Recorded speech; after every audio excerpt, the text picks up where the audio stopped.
आपसे कई बार पूछा गया कि क्या बातचीत हुई, लेकिन आपने बताया नहीं। आज मुझे लगता है मौका भी है, दस्तूर भी है। क्या बातचीत हुई प्रधानमंत्री के साथ, और अचानक से एक मंच पर आचार्य प्रमोद कृष्णम और प्रधानमंत्री जी का होना, ये कैसे हुआ? देखिए,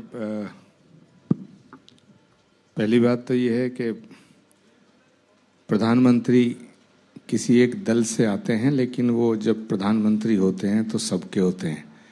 प्रधानमंत्री किसी एक पार्टी का नहीं होता है, ऐसा मैं मानता हूँ। श्री कल्की धाम के शिलान्यास समारोह में मैं उन्हें आमंत्रित करने गया।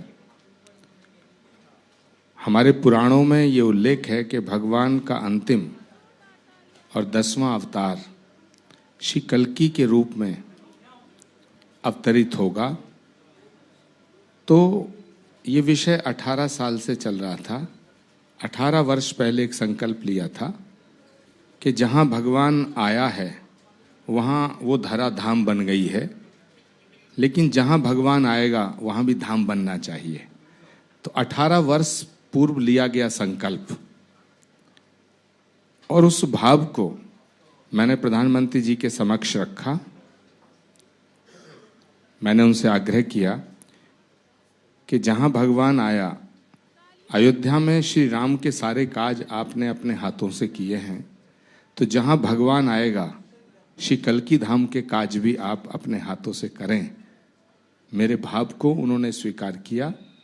मैं उनका कोटि कोटि आभार व्यक्त करता हूँ, और मैं पूरे जीवन इस धर्म के कार्य करने के लिए भारत के यशस्वी प्रधानमंत्री आदरणीय नरेंद्र मोदी का आभारी रहूंगा, ऋणी रहूंगा। लेकिन प्रश्न वही था, जब मंच पे हमने वो देखा, वो प्रेम, वो आत्मीयता, तो सभी के मन में ये सवाल आया कि क्या बातचीत प्रधानमंत्री जी के साथ आचार्य जी की हो रही है?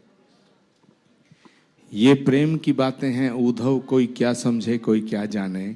मेरे और मोहन की बातें या मैं समझूं या वो जाने। आपने कहा मैंने कांग्रेस के कई बड़े नेताओं से समय मांगा तो मिलने के लिए समय नहीं मिलता था, और एक बार प्रधानमंत्री जी से समय मांगा तो सीधे मंच पर प्रधानमंत्री जी आपके साथ नजर आए।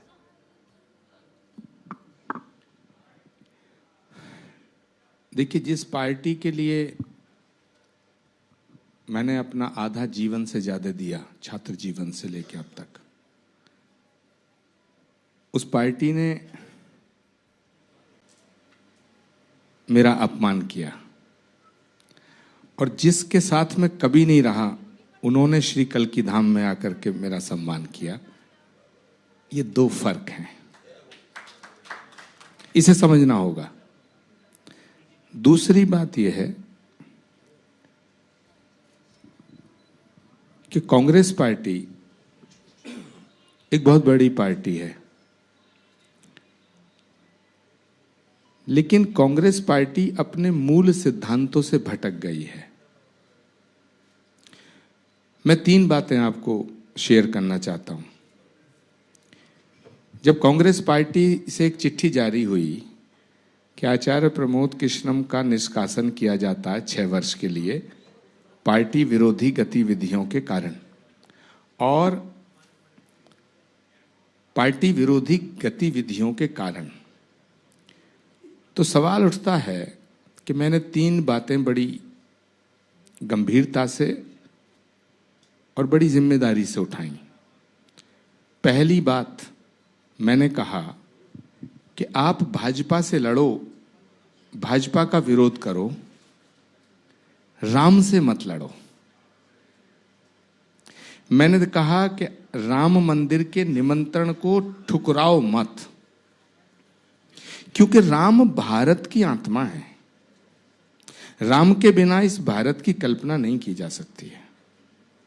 यदि राम के निमंत्रण को ठुकराओगे तो देश का जो जनमानस है वो आपको ठुकरा देगा, आपको स्वीकार नहीं करेगा। तो ये सलाह देना क्या पार्टी विरोधी था? पहली बात। दूसरी बात, मैंने ये कही, उदयपुर का चिंतन शिविर जब हुआ तो मैंने कहा कि कांग्रेस पार्टी के भीतर सबसे ज्यादा लोकप्रिय चेहरा अगर किसी का है तो प्रियंका गांधी जी का है, आप प्रियंका गांधी जी को कमान सौंप दो। अब ये क्या पार्टी विरोधी गतिविधि है? अगर मैं ये कहता कि मुझे कमान सौंप दो, तब तो बात अलग थी। मैंने कहा प्रियंका जी को कमान सौंप दो तो कांग्रेस के कार्यकर्ताओं में एक नई ऊर्जा आएगी। तीसरी बात मैंने कही कि राजस्थान में सचिन पायलट को चीफ मिनिस्टर बना दो।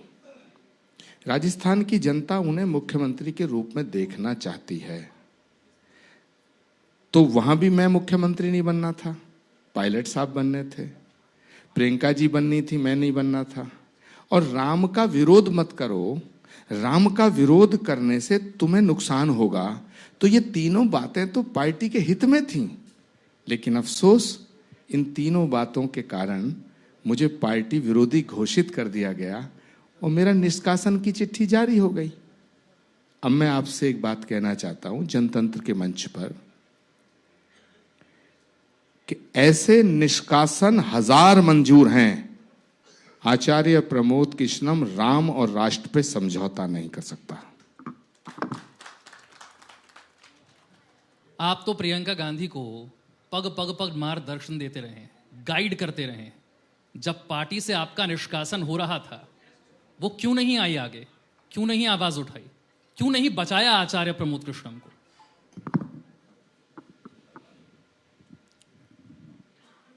देखिए, फिलहाल तो वो अपने को बचाने में लगी हैं, और जब आदमी खुद को बचाने में लगा होता है तो दूसरों को कहाँ बचा पाता है। फिर भी मैं प्रियंका जी का बड़ा सम्मान करता हूं और मैं अभी उनके ऊपर कोई टिप्पणी नहीं करना चाहता। लोग तो कहते हैं गांधी परिवार ही कांग्रेस है, परिवार ही कांग्रेस।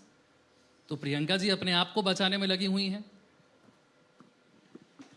देखिए, कभी कभी कुछ चीजें दिखाई कुछ देती हैं, होती कुछ है। सवाल इस बात का है, हर आदमी यही कहता है मैं सच बोलता हूं, हर आदमी कहता है मैं बहुत सही बोलता हूं। कोई आदमी आपको ये कहता मिला कि मैं गलत बोलता हूं, मैं झूठ बोलता हूं? लेकिन फिर अगर सभी सच बोलते हैं तो झूठ कौन बोलता है? तो कांग्रेस पार्टी एक बड़ी पार्टी है, मेरा बहुत निकट का रिश्ता रहा है। आज भी कांग्रेस के कई बड़े नेताओं से मेरी चर्चा होती है टेलीफोन पे। हिमाचल का कल परसों जो ये हुआ, तो मैंने कहा कि भाई आप एक तरफ कहते हो कि हम प्रतिभाओं का गला नहीं घोंटते, तो हिमाचल का जब चुनाव हो रहा था तो प्रदेश कांग्रेस की जो अध्यक्ष थी वो प्रतिभा सिंह थी, राजा वीरभद्र सिंह की पत्नी, और जो सीएलपी लीडर थे वो मुकेश अग्निहोत्री थे। तो जब सरकार बन गई तो या तो चीफ मिनिस्टर प्रदेश अध्यक्ष को बनना चाहिए था या चीफ मिनिस्टर सीएलपी लीडर को बनना चाहिए था, नेता प्रतिपक्ष को, मुकेश अग्निहोत्री को। तो ना तो चीफ मिनिस्टर बनाया आपने प्रदेश अध्यक्ष को, ना बनाया आपने मुकेश अग्निहोत्री को। आपने किसको बनाया? आपने अपना पसंदीदा एक आदमी भेज दिया जो कभी मिनिस्टर नहीं रहा था। या तो फिर आपके अंदर इतनी कुवत हो, इतनी सामर्थ हो कि उसका जो मैनेजमेंट है वो आपके इशारे पे चले, या तो इतनी शक्ति और सामर्थ हो, वरना तो ये फजीता होगा। अब एक सवाल खड़ा होता है कि कांग्रेस के 6 विधायकों ने बीजेपी के कैंडिडेट को वोट दिया। कांग्रेस के 6 विधायकों ने, सिटिंग एमएलए ने बीजेपी के कैंडिडेट को वोट दिया। अभिषेक मनु सिंह भी हार गए। तो जिन विधायकों ने, मैं एक सवाल खड़ा कर रहा हूं, जिन विधायकों ने सरेआम बीजेपी को वोट दिया, पहले इन विधायकों का क्या करोगे? ये एक बड़ा प्रश्न है लोकतंत्र के लिए, और मैं तो कह रहा हूं मुख्यमंत्री को इस्तीफा दे देना चाहिए। लेकिन अफसोस की बात यह है कि राजनीति में जो लोग हैं वो राजनीतिक शुचिता की बात करते हैं, राजनीतिक ईमानदारी की बात करते हैं, लेकिन राजनीतिक ईमानदारी अपने आचरण में लाते नहीं।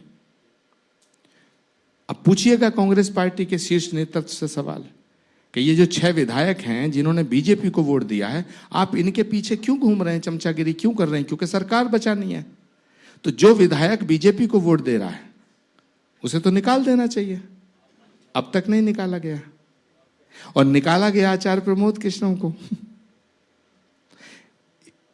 भाई पार्टी विरोधी गतिविधि है या नहीं? कांग्रेस पार्टी के एमएलए बीजेपी के राज्यसभा में कैंडिडेट को वोट देते हैं, तो ये पार्टी विरोधी है या नहीं? जरा जयराम रमेश बताएं, केसी वेणुगोपाल बताएं, कोई नहीं बताएगा।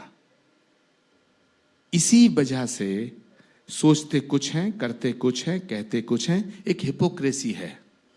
और जब कोई पार्टी का शीर्ष नेतृत्व हिपोक्रेट्स लोगों से घिर जाता है तो उसका परिणाम यही होता है जो कांग्रेस पार्टी का हो रहा है। आज की कांग्रेस को देखकर दुख होता है, आश्चर्य होता है, पीड़ा होती है। देखिए, किसी भी स्वस्थ लोकतंत्र के लिए एक सशक्त विपक्ष का होना बड़ा जरूरी है। यदि विपक्ष कमजोर होता है तो सत्ता निरंकुश हो जाती है। लेकिन ये अजीब विडंबना है विपक्ष की। और मुझे लगता है कि ये इसके कई कारण और होंगे, पर मुझे जो मेन कारण नजर आता है वो ये आता है कि विपक्ष के अंदर जो लोग जमीन से उठ के गए थे अब वो बचे नहीं। जो लोग जमीन से उठ के गए थे उनकी औलादें बची हैं। इन्हें यह नहीं पता गुड़ का पेड़ कहां होता है, ये किसानों की बात करते हैं। इन्हें पता ही नहीं, इन्होंने किसी ने आधे में से तो किसी ने खेत नहीं देखा होगा। इन्होंने गांव इंटरनेट पे देखे होंगे, जैसे मेरा गांव मेरा देश। इन्हें गांव ऐसा लगता है कुछ को, वो गाना आया था ना, हमने गांव के पनघट पे देखी थी पनिहारियां, चक्कर खा गए हम तो रे भैया देखी शहर की नारियां। तो इन्हें गांव भी पिक्चरों में देखने को मिला है। और ये सब बात करते हैं गांव की, किसान की, गरीबी की। 10-10 हजार करोड़ के मालिक गरीबों की बात करते हैं ये। तो विपक्ष इसलिए कमजोर है। और आज जो देश का माहौल है वो जैसा है आप भी जानते हैं, मुझे भी मालूम है। 2024 का जो रिजल्ट आएगा वो जग जाहिर है। लेकिन मैं फिर कहना चाहता हूं कि विपक्ष को मजबूत होना चाहिए।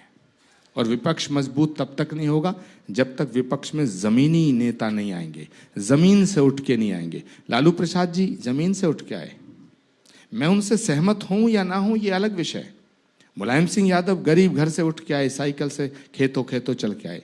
चौधरी चरण सिंह जी गरीब घर से उठ के आए। जितने नेता हैं, लेकिन आज उनका दौर चला गया। कुछ चले गए, कुछ दौर चला गया। ये सब उनकी जो औलादें हैं, मुझे नहीं लगता इनमें से कोई भी नरेंद्र मोदी के सामने खड़े होने की भी हिम्मत रखता है। आपने कहा है इन्होंने कभी खेत खलिहान देखे नहीं। आजकल एक नेता है जो खेत खलिहान देखने के लिए निकले हुए हैं, यात्रा निकाल रहे हैं। पहले भी यात्रा निकाली थी, एक बार फिर यात्रा निकाल रहे हैं। इन यात्राओं से आपको नहीं लगता कि फायदा होगा कांग्रेस पार्टी को? देखिए, पहली बात तो यह है कि यात्राओं से कितना फायदा हुआ है उसका रिकॉर्ड चेक कर लिया जाए तो मेरे कुछ कहने की जरूरत नहीं बचेगी। दूसरी बात यह है कि कांग्रेस पार्टी के अंदर कुछ ऐसे नेता हैं जिनके साथ बड़ा अन्याय हो रहा है। मेरी बात छोड़ दो, जो नेता इंदिरा गांधी जी के साथ रहे, राजीव गांधी जी के साथ रहे, सोनिया जी के साथ रहे, सोनिया जी, इंदिरा जी, राजीव जी, यानी राहुल गांधी जी के पिताजी के साथ रहे, उनकी दादी के साथ रहे, उनकी माता जी के साथ रहे। आज उन नेताओं से अकेले में बात करो ना, कभी उनकी व्यथा सुनो ना। तो उन वरिष्ठ नेताओं के साथ जो अन्याय हो रहा है, एक यात्रा उनको न्याय दिलाने के लिए निकालनी चाहिए। ममता बनर्जी ने कहा कि आज की कांग्रेस की हालत ऐसी है कि 300 सीट पर लड़ ले तो 40 सीट नहीं आएगी। आप तो कांग्रेस पार्टी में इतना लंबा समय रहे, आपको लगता है इतनी बुरी स्थिति में आज कांग्रेस है? प्रधानमंत्री ने भी संसद में कहा कि आप अपनी 40 ही बचा लें, 50 ही बचा लें, यही बहुत बड़ी बात है। देखिए, सवाल गिनती का नहीं है, सवाल जन भावनाओं का है। जनतंत्र में सारी शक्तियां जनता में निहित होती हैं। जब जनता आपका साथ देती है तो सिंहासन सौंपती है। जब जनता आपसे विमुख हो जाती है तो सिंहासन पर आप नहीं बैठ सकते। तो सवाल है सीट कहां से आएंगी, वोट से। वोट कहां से आएगा? जनता से। जब तुम जन भावनाओं के विरोध में बात करोगे, और माफ करना, किसी पार्टी का कोई नेता हो, दो चार बड़े नेताओं को छोड़ दो, क्योंकि नेताओं की मजबूरी होती है कि जो पार्टी लाइन है उस पर बोलना होता है, लेकिन कार्यकर्ताओं तक आप जाइएगा। इस देश में मुझे कोई कार्यकर्ता किसी पार्टी का, विपक्ष की किसी पार्टी का, मैं अयोध्या गया था भगवान श्री राम के मंदिर की जब प्राण प्रतिष्ठा हुई, वहाँ मुझे कांग्रेस के बहुत लोग मिले, समाजवादी बहुत लोग मिले, बहुजन समाज पार्टी के बहुत लोग मिले। कोई नहीं मिला मुझे जो ये कहता हो कि राम के मंदिर का निमंत्रण ठुकराना ठीक था। तो जन भावनाओं का सम्मान करना ये राजनीति में, लोकतंत्र में बहुत जरूरी है। आप यदि जन भावनाओं का सम्मान नहीं करेंगे तो जनता के दिलों में जगह नहीं बना पाएंगे। जब जनता के दिल में जगह नहीं बना पाएंगे तो वोट कहां से मिलेगा, सीट कहां से आएंगी? तो ऐसे ही होगा, जनगण मन अधिनायक जय। कांग्रेस कहती है कि जहां पर जनता का वोट मिलता भी है वहां पर हमारी सरकार बचने नहीं देते, कभी मध्य प्रदेश में, कभी कर्नाटक में, तो अब हिमाचल में। देखो एक बात सुनो, खरीदार घूम रहा है, अगर सामान बिकने को है तभी तो खरीदेगा। क्यों बिक रहा है ये सामान? अगर कोई बिकना चाहता है, उसे ये नहीं खरीदेंगे, ये खरीद लेंगे, ये नहीं खरीदेंगे। तुम अपने विधायकों को क्यों नहीं ऐसे संस्कार देते? आखिर इसकी जिम्मेदारी किसकी है? अगर आप ये चैनल चला रहे हैं और ये चैनल सफल नहीं होता है तो आचार्य प्रमोद कृष्णम की, अश्वनी उपाध्याय की, या इनकी मौलाना अंसार रजा साहब की जिम्मेदारी थोड़ी है, ये आपकी जिम्मेदारी है। You are responsible, you will be responsible. तो जिस पार्टी को जो चला रहे हैं, अगर उस पार्टी का ग्राफ गिरता जा रहा है तो इसकी जिम्मेदारी किसी और की कैसे हो सकती है? आप दूसरों की समीक्षा करते हो। एक और मजेदार बात है, वो भी, हालांकि मुझे अब कांग्रेस पार्टी के ऊपर ज्यादा बोलना नहीं चाहिए, लेकिन कांग्रेस पार्टी एक ऐसी पार्टी है जिसमें यह फैसला वो लोग करते हैं, यह फैसला कि कौन जीतेगा, कौन चुनाव लड़ेगा, कौन कहां से चुनाव लड़ेगा, कौन कहां से जीत सकता है, इसका फैसला वो नेता करते हैं जिन्होंने कभी चुनाव ही नहीं लड़ा।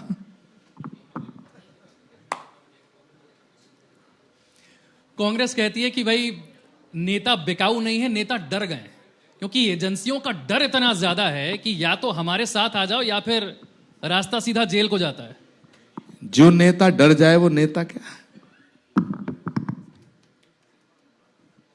बहुत कम ऐसे नेता होते हैं जो पार्टी के अंदर रहते हुए पार्टी में जो बुराइयां हैं, जो दिक्कतें हैं, उनके बारे में इतना खुलकर बोलते हैं जितना आप बोले।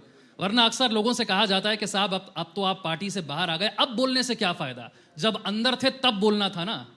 आपने तो वो सब कुछ करके देख लिया, परिणाम क्या हुआ? जब नाश मनुज पे छाता है पहले विवेक मर जाता है। बर्बाद गुलिस्तां करने को एक ही उल्लू काफी था, हर शाख पे उल्लू बैठा है, अंजामे गुलिस्तां क्या होगा। हमें तो ऐसा लगा कि जिस दिन प्रधानमंत्री के साथ आपकी मंच पर मौजूदगी थी, उससे अच्छा मौका क्या होगा, उसी दिन आचार्य प्रमोद कृष्णम भारतीय जनता पार्टी का दामन थाम लेंगे। ऐसा क्यों नहीं हुआ? देखिए, मैंने ये बात तब भी कही थी जब मैं अयोध्या गया था। अयोध्या जब गया था तो मैंने ये बात कही थी कि राम मंदिर को किसी एक पार्टी का समझना गलती है। ठीक है, अयोध्या को किसी एक पार्टी की आप समझ लेंगे, राम को किसी एक पार्टी का समझ लेंगे, ये बहुत बड़ी गलती कर रहे हैं आप। राम सबके हैं, इसी तरह श्री कल्की धाम सबका है। भगवान का होने वाला अवतार जहां अवतरित होगा वहां धाम बन रहा है। तो कल्की धाम को किसी पार्टी से जोड़ के देख लेना। प्रधानमंत्री जी कल्की धाम की आधारशिला रखने हमारे यहाँ आए, तो आप कल्की धाम को अब भाजपा का मान लो, कल तक कल्की धाम को आप कांग्रेस का मानते थे। ये दृष्टिकोण का जो भेद है इसे मिटाओ। भारत के प्रधानमंत्री श्री कल्की धाम की आधारशिला रखने आए थे, इसलिए आचार्य प्रमोद कृष्णम भाजपा ज्वाइन कर लेंगे, उस दिन भाजपा ज्वाइन करेंगे, वो चुनाव लड़ेंगे, वो कहां से टिकट लेंगे, टिकट विकट ये मेरे लिए बहुत छोटा विषय है। सुनिए, लेकिन लोग जानना तो चाहते हैं। सुनिए सुनिए जानना तो चाहते हैं। सुनिए, टिकट लेना, टिकट देना, यहां आना, पार्टी ज्वाइन करना, ये बहुत छोटा विषय है। राष्ट्र निर्माण बड़ा विषय है, सनातन बड़ा विषय है, बहुत बड़ा विषय है। तो फिलहाल मैं ये कहना चाहता हूं, मैंने भारतीय जनता पार्टी ज्वाइन नहीं की है, लेकिन मैं राष्ट्र के लिए, सनातन के लिए नरेंद्र मोदी के साथ खड़ा हूं। जब आप मंच पर हो तो जाहिर सी बात है कि ऑडियंस से बहुत सारे सवाल हैं जो इंतजार कर रहे हैं। मैं जानता हूं आपके पास वक्त एक सेकंड। हाँ। मैं ऑडियंस का सम्मान करता हूं, लेकिन मैं आपके सवालों का जवाब देने आया हूं। क्षमा चाहता हूं। एक दो प्रश्न अगर आप, चलिए कुछ पत्रकार हैं, एक दो प्रश्न अगर आप मेरी रिक्वेस्ट पर ले लें, बस ज्यादा नहीं, एक दो प्रश्न बस। उन पत्रकारों का प्रतिनिधित्व तो आप कर रहे हैं। एक्चुअली क्या है कि ये एक फिर कन्वर्सेशन ऐसा हो जाएगा, उसकी गरिमा को रखना चाहिए। उसकी गरिमा नहीं, अगर गरिमा नहीं रहेगी तो फिर क्या रहेगा बताओ। चलिए गरिमा को रखते हैं। आखिरी प्रश्न मैं आपसे करता हूं। अब तक तो भारत में राम मंदिर बनेगा नहीं बनेगा इसे लेकर कुछ वर्षों पहले तक चर्चा हुआ करती थी। अब से कुछ दिनों पहले हमने देखा कि एक इस्लामिक राष्ट्र में, यूएई में, हिंदू मंदिर का निर्माण होता है, प्रधानमंत्री पहुंचते हैं। ये बदलती हुई फिजा है। देखिए, इसका श्रेय निसंदेह भारत के प्रधानमंत्री को जाएगा। और मैं बहुत साफ तौर से कहना चाहता हूं, राम मंदिर का निर्माण अदालत के फैसले से हुआ, लेकिन अगर इस देश के प्रधानमंत्री नरेंद्र मोदी ना होते तो राम मंदिर नहीं बन पाता और ना कल्कि धाम का शिलान्यास हो पाता। प्रश्न ये है कि इस देश का जो माहौल है वो बड़ा अच्छा है, लेकिन कुछ लोग उसमें नफरत के बीज बोते हैं। मुझे कोई मुसलमान ऐसा नहीं मिला जिसने मुझसे ये कहा हो कि आचार्य जी आप कल्कि धाम मत बनाओ, आचार्य जी आप अयोध्या मत जाओ। ये जो राजनीतिक लोग हैं, ये अयोध्या क्यों नहीं गए? जब सुप्रीम कोर्ट का फैसला आ गया तो ये अयोध्या क्यों नहीं गए? सुप्रीम कोर्ट के फैसले के आने के बाद भी अयोध्या से आप दुराग्रह रखेंगे तो इसका संदेश क्या जाता है पता है? इसका संदेश ये जाता है, ये मैसेज देना चाहते हैं कि हम अगर अयोध्या जाएंगे तो देश के हमारे मुस्लिम भाई नाराज हो जाएंगे। जबकि बात उल्टी है। हिंदुस्तान का मुसलमान हिंदुस्तान की मिट्टी में पैदा हुआ है और हिंदुस्तान की मिट्टी में ही मरेगा। उसे बदनाम करने का काम अगर कोई कर रहा है तो ये सेकुलर पार्टीज के सो कॉल्ड सेकुलर नेता कर रहे हैं। मैं गारंटी से कह रहा हूं, एक दो को छोड़ दो जो फिरका परस्त टाइप के लोग हैं। मुझे कोई मुस्लिम उलेमा, मौलाना, मौलवी, मुफ्ती कोई नहीं मिला जिसने मुझसे कहा हो कि आप अयोध्या गए, हम आपसे नाराज हैं। लेकिन ये नेता अयोध्या नहीं जाते। जब ये नेता नहीं जाते तो हिंदुओं में एक मैसेज जाता, मैं बड़ी जिम्मेदारी से बात कर रहा हूं, तो हिंदू जनमानस में ये मैसेज जाता है कि अरे साहब ये अयोध्या इसलिए नहीं आ रहे कि मुसलमान नाराज हो जाएंगे। हिंदुओं से मुसलमानों को, मुसलमानों से हिंदुओं को अलग करके माफ करना, एक दो चुनाव तो जीता जा सकता है, लेकिन देश का निर्माण नहीं किया जा सकता है। आपने पार्टी के भीतर रहते हुए भी कई सारी बातें उठाई, अब तो पार्टी से आप बाहर हैं और आपने कहा विपक्ष मजबूत होना बहुत जरूरी है और विपक्ष के बहुत बड़े नेता राहुल गांधी हैं। कोई सलाह देना चाहते हैं उन्हें? 24 का चुनाव सामने। जब 22 साल में वहां था उन्होंने मेरी तब सलाह नहीं मानी, तो अब क्या सलाह मानेंगे? और उन्हें सलाह कौन देगा? जो उन्हें सलाह देने की कोशिश करेगा वो निकाल दिया जाएगा। तो मैं भगवान से प्रार्थना करता हूं कि वो स्वस्थ रहें। और ऑडियंस से सवाल है, कैसे प्रधानमंत्री बन सकते हैं राहुल गांधी? क्यों नहीं बन सकते? ये सब लोग चाहेंगे तो कोई भी बन सकता है। मेरे चाहने से थोड़ी कुछ होगा। और बताएं। आचार्य जी किसे 24 के बाद प्रधानमंत्री देखना चाहते हैं? मैं तो चाहूंगा कि श्री कल्की धाम की आधारशिला नरेंद्र मोदी जी ने रखी है। जिस तरह अयोध्या की आधारशिला रखी, उसके बाद 24 में उसकी प्राण प्रतिष्ठा हुई, तो हमारी भावना है कि 2024 में श्री कल्की धाम की आधारशिला नरेंद्र मोदी जी के कर कमलों द्वारा रखी गई है और 2029 में वही इस मंदिर की प्राण प्रतिष्ठा करें, हमारी भावना है। प्रधानमंत्री जी ने संसद में कहा कि 24 में टारगेट तो सेट कर दिया 400 पार, लेकिन एक और बात कही कि आने वाले समय में बहुत बड़े फैसलों के लिए तैयार हो जाइए। आप सनातन के साथ साथ राष्ट्र के बारे में भी विचार करते हैं। बहुत बड़े बड़े वादे थे बीजेपी के, करीब करीब सारे वादे पूरे कर लिए। और कौन से वो बड़े फैसले हैं जिसके लिए अब देश को तैयार हो जाना चाहिए? ये तो आप प्रधानमंत्री जी से पूछें।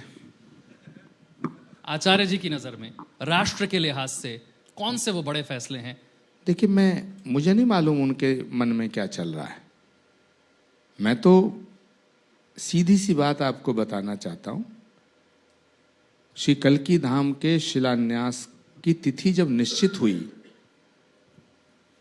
तो उसके बाद मैंने प्रधानमंत्री जी से इसका शिलान्यास कराने के लिए एक दो बार मैंने पीएम हाउस फोन किया। मैं प्रधानमंत्री जी से कभी नहीं मिला। जब वो मुख्यमंत्री थे तब भी नहीं मिला, जब वो मुख्यमंत्री से पहले संघ के प्रचारक थे तब भी नहीं मिला, जब वो भाजपा के नेता बने तब भी नहीं मिला, जब वो प्रधानमंत्री बन गए 2014 में तब भी नहीं मिला। 19 में मैं भारत के गृह मंत्री आदरणीय राजनाथ जी के खिलाफ चुनाव लड़ने गया लखनऊ, तब वो मेरे खिलाफ रैली करने आए।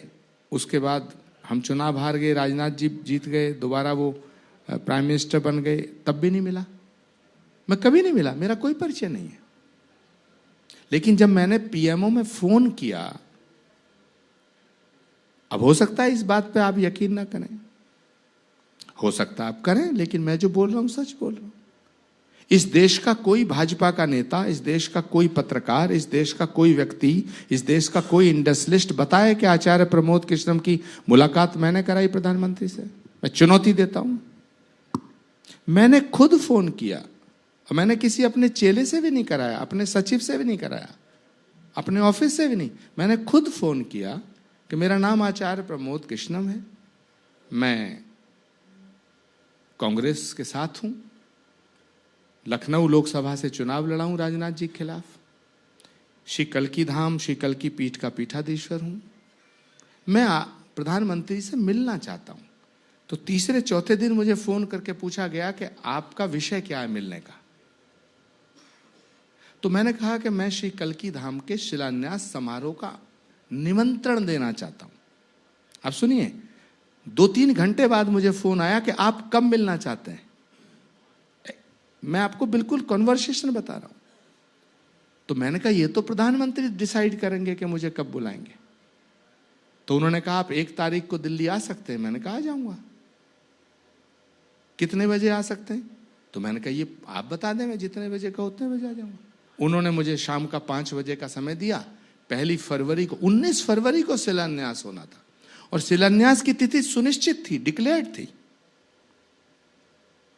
मैं 5 बजे गया, मुश्किल से 5:05 पे मैं प्रधानमंत्री जी के सामने था। फिर मेरी मुलाकात हुई। हाँ, ये जरूर है कि मुलाकात 10-12 मिनट होनी थी, लेकिन मुलाकात लगभग 40 मिनट चली। अब आप मत पूछिएगा क्या बातें हुई। रिक्वेस्ट तो कर ही सकते हैं। नहीं, मैं बताऊंगा भी नहीं। लेकिन उन्होंने मुझे कहा कि मैं आऊंगा, और उनकी एक विराटता देखिए, एक बड़ा दिल देखिए। उन्होंने मुझसे नहीं कहा कि तुम कांग्रेस में हो, तुम कांग्रेस छोड़ दो तो आऊंगा। मैं जिसके साथ नहीं था उसने मुझसे कोई शर्त नहीं लगाई, और मैं जिनके साथ था उन्होंने शर्तें लगाई। इसलिए मैं आज कह रहा हूं, अभी मैं भाजपा में नहीं हूं, मैंने भाजपा ज्वाइन नहीं की है। मेरा जो ध्यान है वो श्री कल्की धाम के मंदिर का निर्माण 5 वर्ष में पूरा हो जाए। आपसे भी आग्रह करता हूं, आप श्री कल्की धाम आइएगा। श्री कल्की धाम जहाँ भगवान आएगा, जहाँ भगवान कृष्ण, भगवान राम कल्की के रूप में आएंगे। और ये मैं नहीं कह रहा, ये पुराण कहता है, श्रीमद् भागवत कहती है, संभल ग्राम मुखस्य ब्राह्मणस्य महात्मना भवने विष्णु यशस्य कल्की प्रादुर्भविष्यति। ये श्रीमद् भागवत कहती है कि भगवान का अवतार यहां होगा, तो जहां भगवान आएगा उस धरती को नमन करने और उसका शिलान्यास करने, उसकी आधारशिला रखने भारत का यशस्वी प्रधानमंत्री आया। यही